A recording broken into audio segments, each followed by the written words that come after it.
하나님의 말씀, 오늘은 하나님의 말씀을 두 군데의 말씀을 보겠습니다. 먼저 시편 23편 1절에서 6절까지 말씀과 계시록 7장 9절에서 17절까지 말씀입니다. 먼저 시편 23편 1절에서 6절, 구약성경 818페이지에 있습니다. 우리 같이 한 목소리로 천천히 합독하겠습니다. 여호와는 나의 목자시니 내게 부족함이 없으리로다.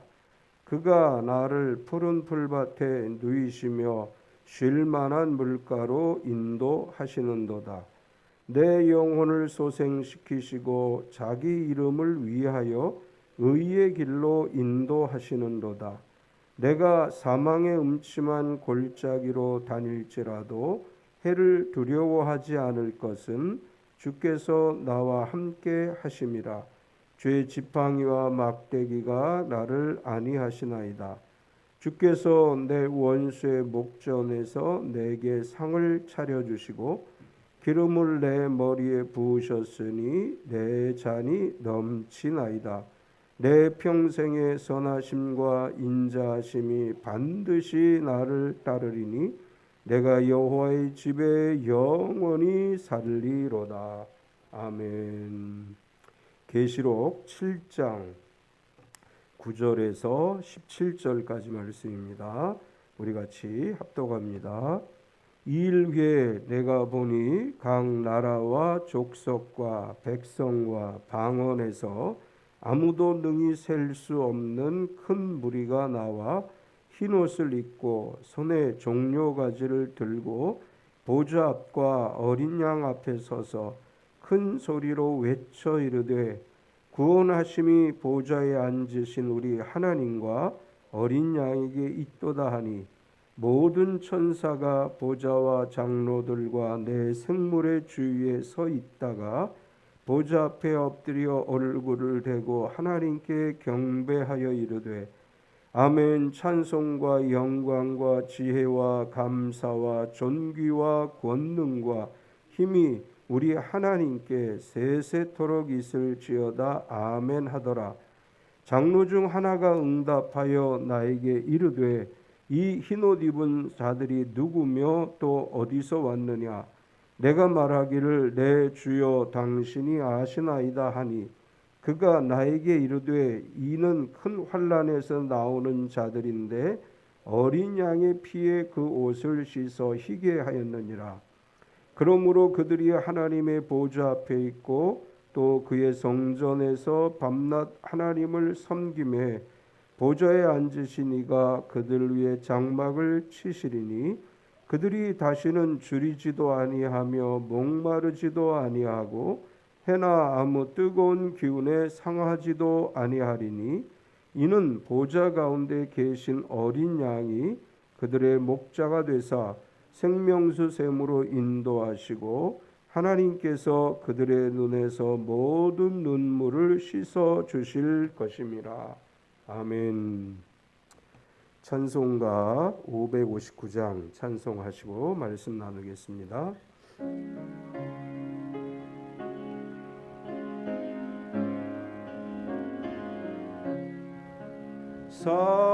사철의 봄바람 불어있고 하나님 아버지 모셨으니 믿음의 반석도 든든하다. 우리 집 즐거운 동산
아침과 저녁에 수고하여 다 같이 일하는 온 식구가 한 상에 둘러서 먹고 마셔 여기가 우리의 낙원이라 고마워라 임마누엘 예수만 섬기는 우리 집 고마워라 임마누엘 복되고 즐거운 하루하루. 아멘. 우리 서로 환영하겠습니다. 주님의 이름으로 당신을 환영합니다. 앞뒤 옆 사람을 박수로 환영하겠습니다. 주님의 이름으로 환영합니다.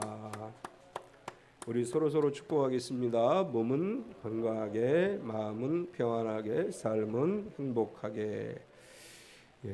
이번 한 주간도 주님 안에서 건강하고 평안하고 행복한 하루하루 되시기를 축원합니다. 아멘. 오늘 주보에 있는 걸 읽어드릴게요. 인생의 약도. 전엔 누가 집에 찾아오면 약도를 그려줬습니다. 큰 길에서 약국 골목으로 들어오면 놀이터가 나오는데 그 모퉁이를 돌아 계속 올라오다 파란색 대문집을 찾아오란 식의 약도는 참 정감이 갑니다. 이젠 내비게이션이 있어 주소만 알려주면 되는 시대가 됐습니다. 부모님은 우리 인생의 약도를 그리는 사람입니다. 놀이동산의 추억과 아플 때 부모님이 우리를 업고 뛰어간 병원, 입학식과 졸업식 때 함께 해준 학교도 있습니다. 그동안 부모님이 그려 넣어준 모든 것에 감사하는 어버이날이 되면 좋겠습니다. 약도의 진정한 의미는 목적지를 찾아가는 것입니다. 우리 인생의 미래를 위한 약도를 그리는 분은 영적인 아버지 하나님입니다. 여기에는 낭떠러지가 있는 험한 산도 있고 맹수의 위협도 도사리는 깊은 숲도 있습니다.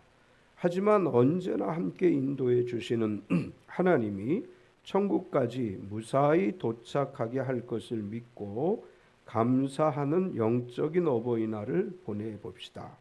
사람이 자기의 아들을 아는 것 같이 너희의 하나님 여호와께서 너희가 걸어온 길에서 너희를 아느사 이곳까지 이르게 하셨느니라. 아멘. 오늘은 어버이날이죠. 어버이 주일이죠. 코로나로 인해서 한 2년 동안 어버이날뿐만 아니라 명절도 또 여러 날들도 제대로 지킬 수가 없었습니다. 다행히 금년에 제한 조치들이 풀려서 조심스럽게 이제 자유롭게 다닐 수 있는 상황이 됐습니다. 우리 목회자 중에 상을 당하신 분이 있어서 제가 문상을 가려고 열심히 기차표를 찾아보는데 없어요.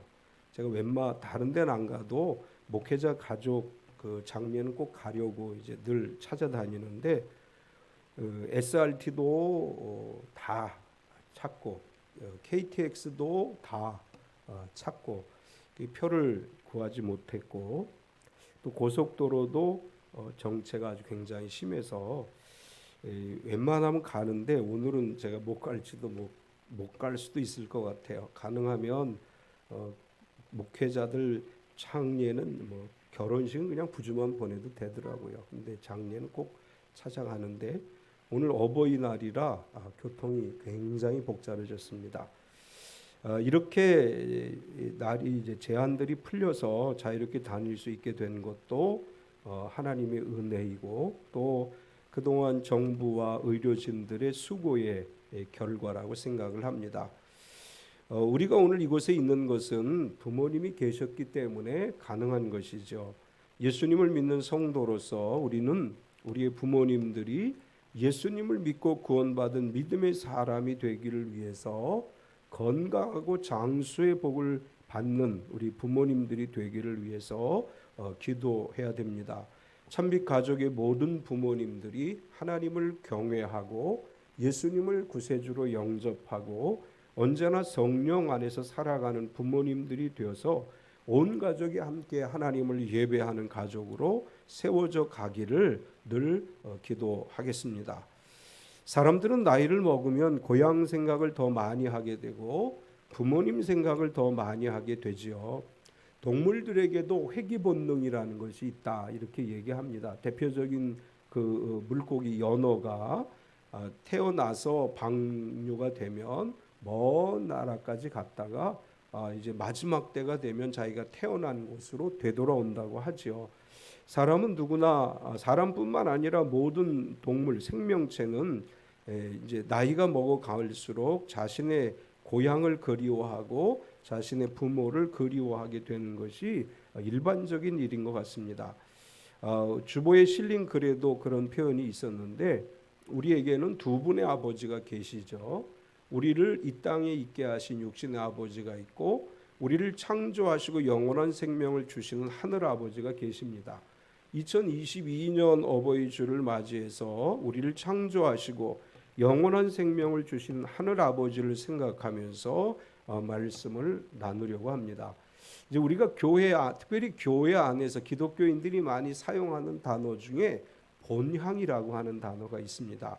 물론 뭐 교회 안 다니는 사람도 본향이란 단어를 쓰지만 특히 교회 안에서 요즘은 근데 잘 안 쓰는 것 같아요. 예전에는 이 본향이란 단어를 참 많이 사용했는데 본향이라는 단어는 원래 자신이 살던 고장, 아버지의 나라, 조상의 땅 이런 뜻이고 성경에서는 성도의 이 세상의 삶은 나그네의 삶인 반면에 저 천국의 영원한 소망을 두고 살아가는데 그것은 우리의 본향이다 이렇게 표현을 합니다. 인간적으로도 나이가 들면 본향을 그리워하게 되고 영적으로도 우리의 영적 본향을 그리워하면서 살아가게 되는데 오늘은 시편의 말씀과 계시록의 말씀을 본문으로 삼았습니다. 시편 23편은 우리가 너무 잘 아는 말씀이죠. 다윗이 자신의 목자 시절을 회상하면서 여호와는 나의 목자시니 이렇게 노래한 그런 찬양이고 요한계시록 7장은 우리가 마지막 때 저 천국에서 살아갈 일에 대해서 기록한 것입니다. 시편 23편과 요한계시록 7장의 말씀에서의 공통점이라면 여호와의 집에 하나님의 집에 살아가는 것에 대해서 이야기를 합니다. 그래서 오늘 두 본문을 가지고 여호와의 집에 영원히 살리라 그런 제목으로 은혜를 나누려고 합니다. 오늘 첫 번째로 우리가 볼 수 있는 것은 목자이신 여호와, 이 땅에서 하나님은 나의 목자가 되신다. 다윗이 그렇게 노래했습니다. 다윗은 자신이 목동으로 지내던 시절을 회상하면서 하나님과의 우리와의 관계는 좋으신 목자와 양이다 이렇게 비교를 했습니다.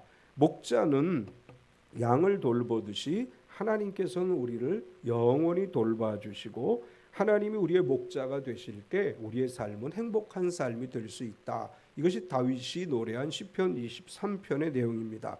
다윗은 위대한 왕이죠. 이스라엘 역사 가운데 가장 위대한 왕은 다윗입니다.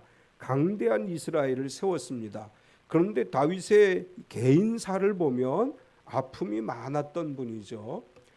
다윗이 뭔가를 잘못해서 대적들에게 아니면 자신이 잘못한 것 때문에 사람들에게 고통을 당하는 것이 아니고 하나님의 섭리를 이루어가는 과정 속에서 그는 많은 고통을 당했고 그 자신이 당한 고통의 상황을 뭐라고 표현했느냐 하면 사망의 음침한 골짜기라고 표현을 했습니다. 그런 아픔의 세월을 보낸 다윗이 지은 많은 시편 속에서 이런 표현들을 많이 써요. 여호와의 집에 영원히 거하리로다. 하나님의 집들 안에 거하겠다. 이런 표현들을 많이 사용하면서 다윗의 간절한 소원은 뭐냐? 나는 하나님의 집에 머무는 것이 나의 간절한 소원이다. 이렇게 많은 시편에서 고백을 했습니다. 다윗이 노래한 여호와의 집은 이 땅에서 살아가는 동안 양으로서 목자이신 하나님의 보호를 받으며 살아가는 성도의 삶을 의미하는 것입니다. 여호와께서 나의 목자가 되실 때, 하나님이 나의 목자가 되셔서 우리를 인도하실 때 이 땅에 살아가는 인생들은 어떠냐? 다윗은 이렇게 노래했어요. 부족함이 없습니다. 1절과 2절을 보면 여호와는 나의 목자시니 내게 부족함이 없으리로다. 그가 나를 푸른 풀밭에 누이시며 쉴 만한 물가로 인도하시는도다. 다윗은 자신이 목자였던 경험을 바탕으로 해서 하나님이 내 인생의 목자가 되시면 나는 부족한 것이 없다. 왜냐하면 내가 양들을 이끌 때 보니까 내가 양들을 잘 이끌면 양들에게는 부족한 것이 없었다. 이렇게 이제 고백을 하는 것입니다. 그러면서 목자가 양을 잘 이끌면 부족함이 없는데 그것을 2절에서 그렇게 표현을 했죠. 푸른 풀밭에 눕게 하시며. 이 푸른 풀밭에 눕게 한다는 말은 두 가지 의미가 있습니다. 양은 초식 동물이기 때문에 푸른 풀밭은 풍성한 먹거리를 의미하는 것이죠. 양은 산과 들로 다니면서 풀을 뜯어 먹습니다. 이 풀이 없으면 나뭇가지 껍질을 벗겨 먹고 심하면 뿌리까지 이제 파서 먹는 그런 동물이에요. 그런데 목자를 잘못 만나면 목자가 풀이 없는 허벌판으로 데리고 다니면 양은 열심히 목자를 따라다니지만 허기진 채로 끌려다니고 고생만 하게 됩니다. 좋은 목자는 사전에 어디를 가면 풀이 많을 것인가를 인지하고 풀이 많고 풍성한 곳으로 양들을 이끌어갑니다. 따라서 푸른 풀밭에 누이신다고 하는 말의 첫 번째 의미는 항상 풍성한 먹거리, 삶에 필요한 것들을 넉넉히 제공해 주어서 하나님이 우리로 하여금 풍성한 삶을 살게 하신다. 이런 첫 번째 의미가 있고, 또 다른 의미는 뭐냐 하면 푸른 풀밭이라고 하는 히브리어의 의미는 그늘진 풀밭이라는 의미도 포함하고 있습니다.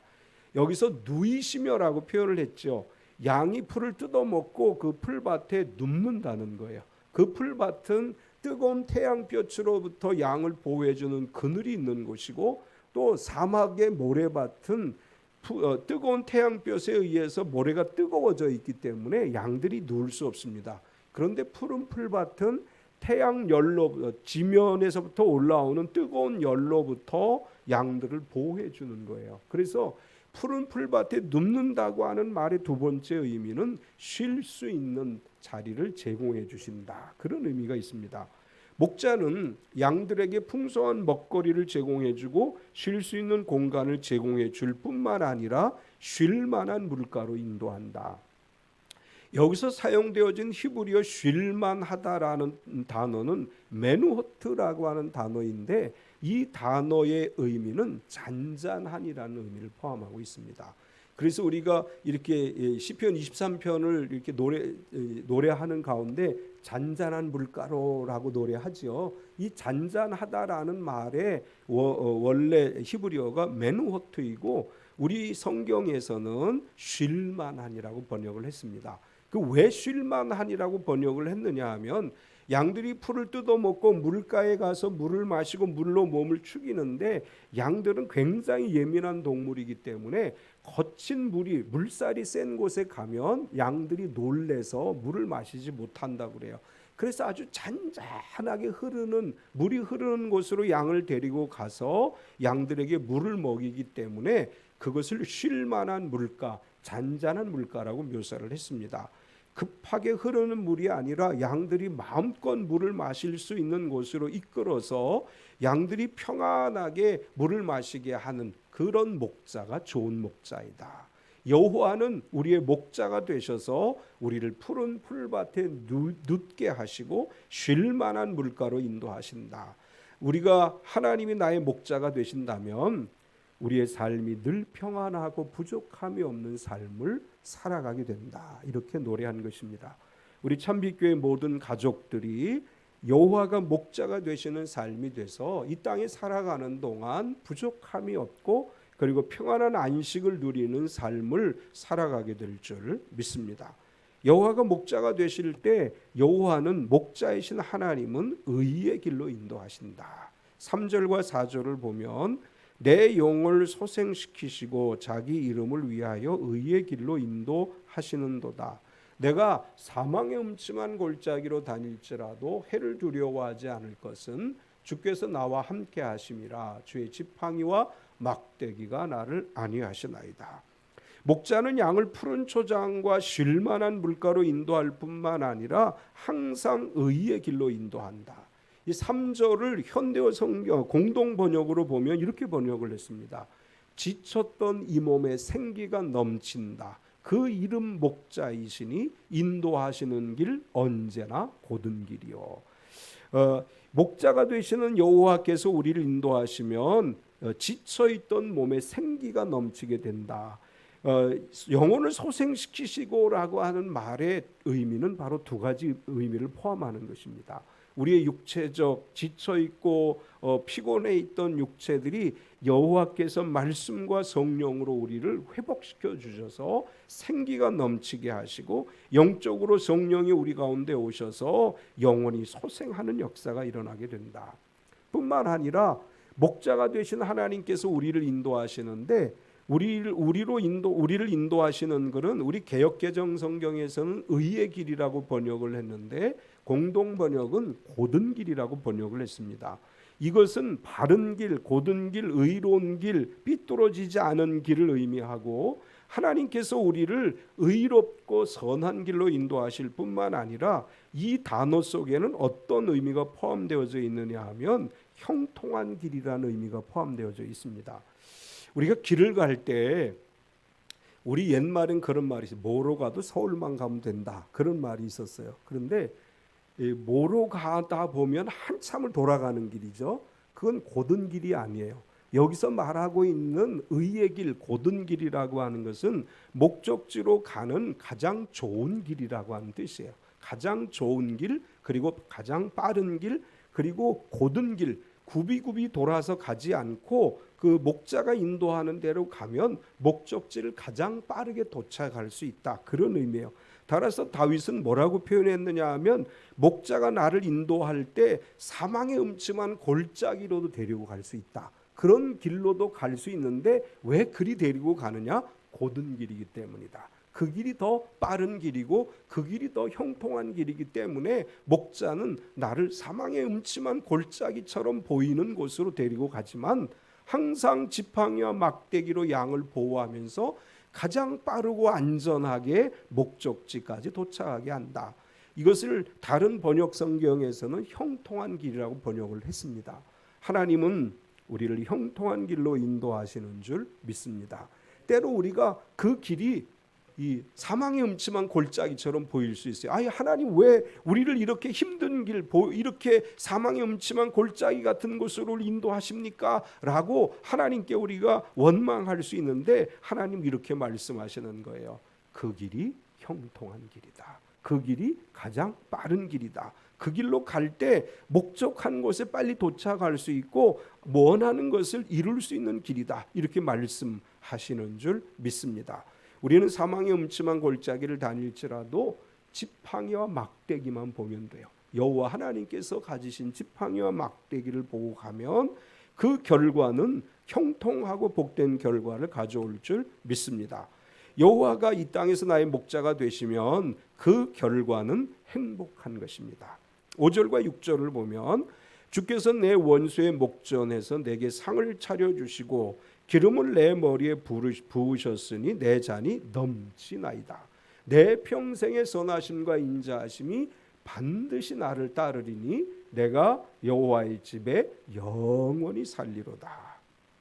이 구절을 현대어 성경으로 보면 이렇게 번역했어요. 원수들 두 눈 뜨고 쳐다보는데 보란듯 이것 앞에 잔치상 차려주시고 귀한 손님 대접하듯 기름 발라주시며 잔이 흘러 넘치라 하고 부어주시네. 그 누가 이렇듯 행복하리요 이처럼 포근하리요.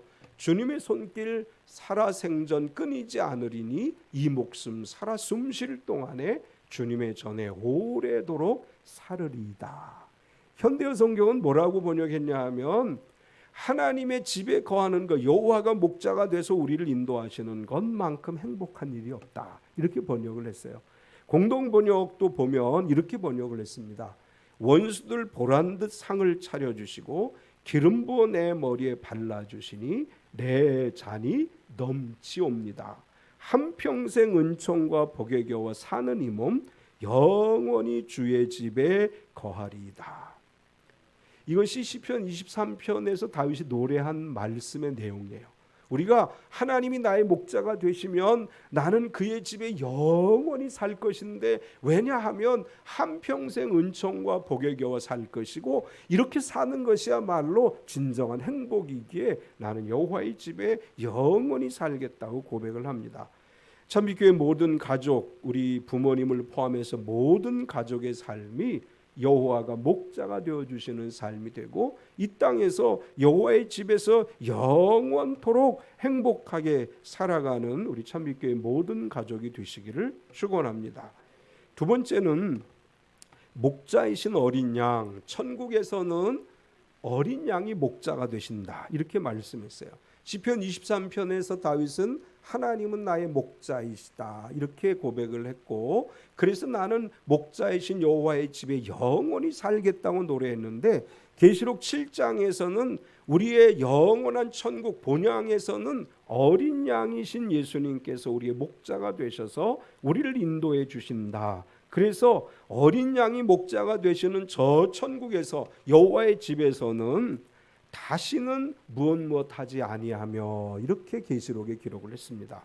16절과 17절을 보면 그들이 다시는 줄이지도 아니하며 목마르지도 아니하고 해나 아무 뜨거운 기운에 상하지도 아니하리니 이는 보좌 가운데 계신 어린 양이 그들의 목자가 되사 생명수 샘으로 인도하시고 하나님께서 그들의 눈에서 모든 눈물을 씻어 주실 것입니다.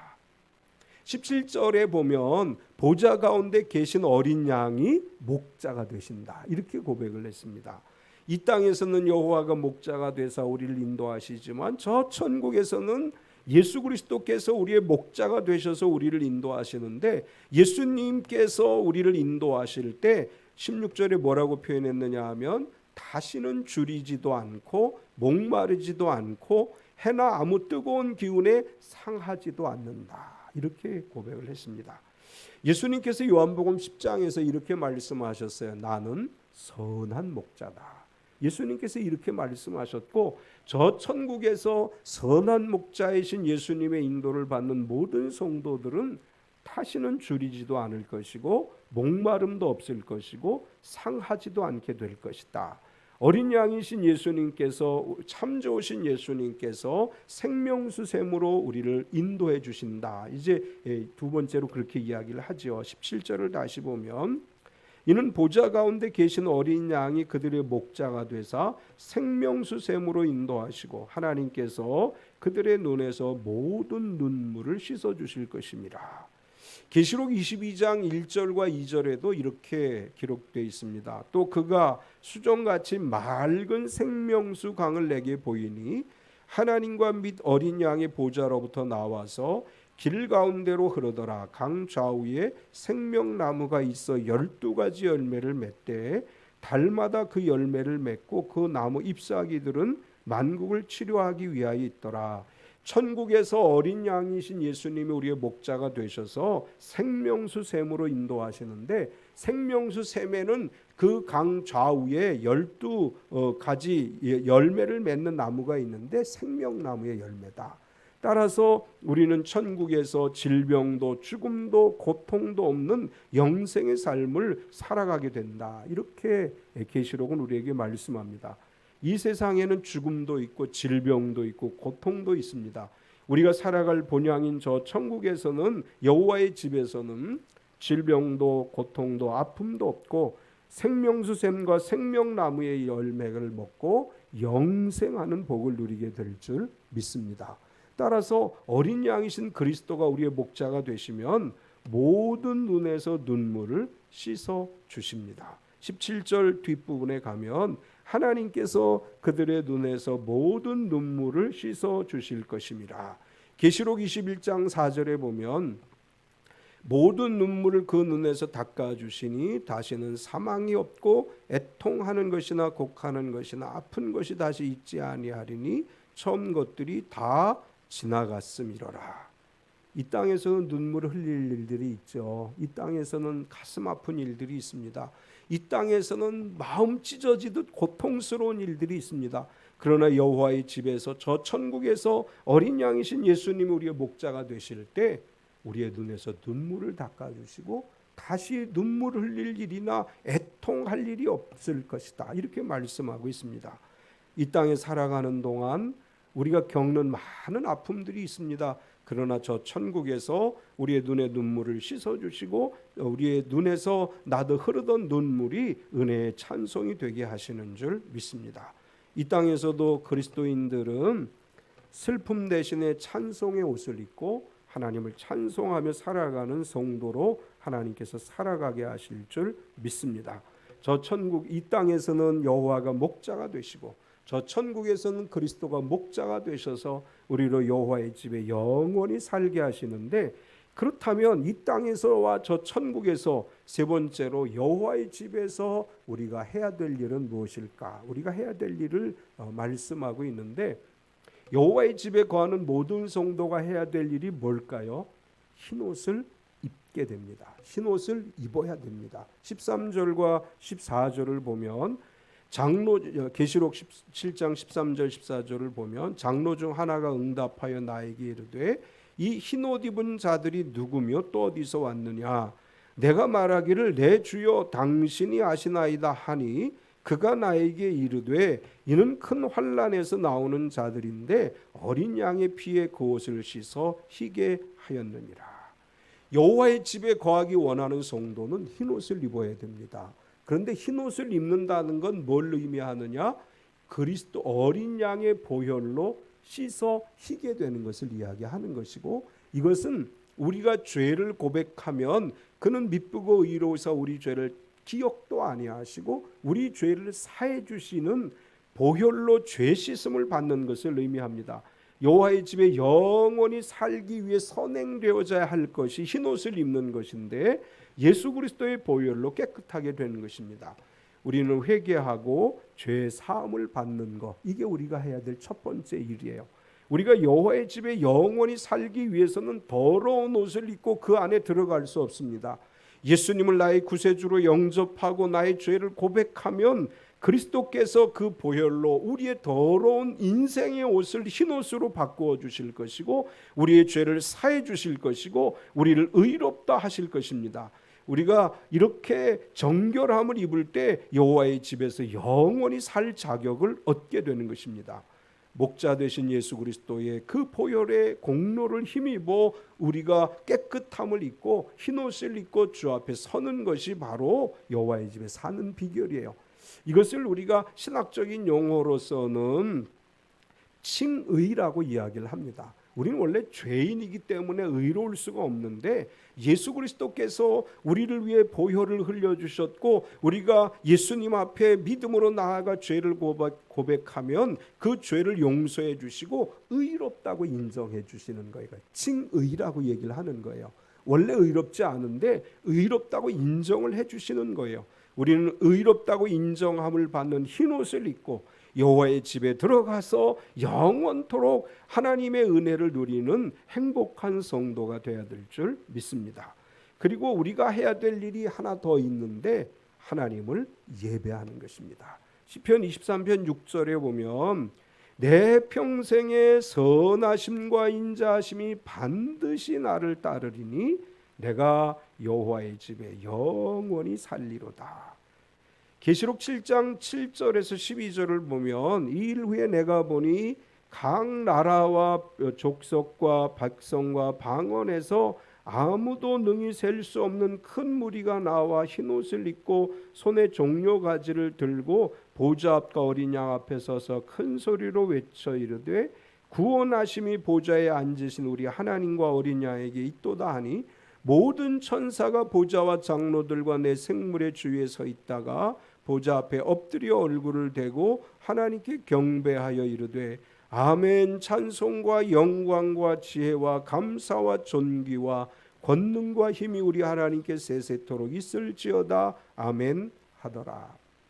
시편에서 다윗은 내가 여호와의 집에 영원히 거하겠다, 여호와의 전에 거하겠다, 이런 표현들을 썼는데 그 표현들은 다 공통적으로 어떤 의미를 가지고 있느냐 하면 예배를 의미하고 있습니다. 다윗은 도망다니는 신세이면서도 이렇게 얘기해요. 나는 여호와의 집에 지금 거하고 있습니다. 그런데 그는 도망다니는 상황이기 때문에 여호와의 집에 거하는 것이 아니에요. 그때 다윗은 내가 예배하는 그곳이 여호와의 집이고 나는 예배 가운데 여호와의 집에 영원히 거하고 있습니다. 이런 고백을 한 것입니다. 다윗의 시편 속에서 여호와의 집은 예배이고 오늘 계시록 7장에서도 저 천국에서 보좌 앞에 어린 양 앞에 우리가 무엇을 해야 되느냐, 얼굴을 대고 하나님을 경배하고 하나님을 찬송하는 일이 우리가 영원히 해야 될 일이라고 노래하고 있습니다. 이 땅에서 하나님을 예배하는 것이 여호와의 집에 거하는 것입니다. 우리의 집이 예배하는 장소가 되면 거기가 여호와의 집이 되는 거예요. 우리의 직장이, 우리 사업체가 거기서 예배가 있다면, 하나님을 경배한다면 거기가 여호와의 집이 되는 것입니다. 우리가 이 땅에서 해야 될 일은 예배와 경배와 찬양입니다. 저 천국에 가서 우리가 뭘 하겠습니까? 거기 가서 뭐 사업을 하겠습니까? 직장을 다니겠습니까? 거기서 성도들이 할 일은 여호와를 찬양하고 경배하고 예배하는 일이에요. 이 땅에서 열심히 예배함으로 여호와의 집에 거하는 삶이 되고, 저 천국에서 열심히 하나님을 예배함으로 여호와의 집에 영원히 거하는 삶을 살아가게 될 줄 믿습니다. 주님 만나는 그날까지 우리 참빛교회 모든 가족들이 부족함이 없는 삶을 살고 몸과 마음이 진정한 평안을 누리고 하나님이 주는 참된 복을 누리는 참빛교회 모든 가족, 그리고 부모, 형제, 온 일가 친척이 돼서 저 천국에 이르기까지 주님을 경외함으로 영생 복락을 누리는 참빛교회 모든 가족이 되시기를 축원합니다.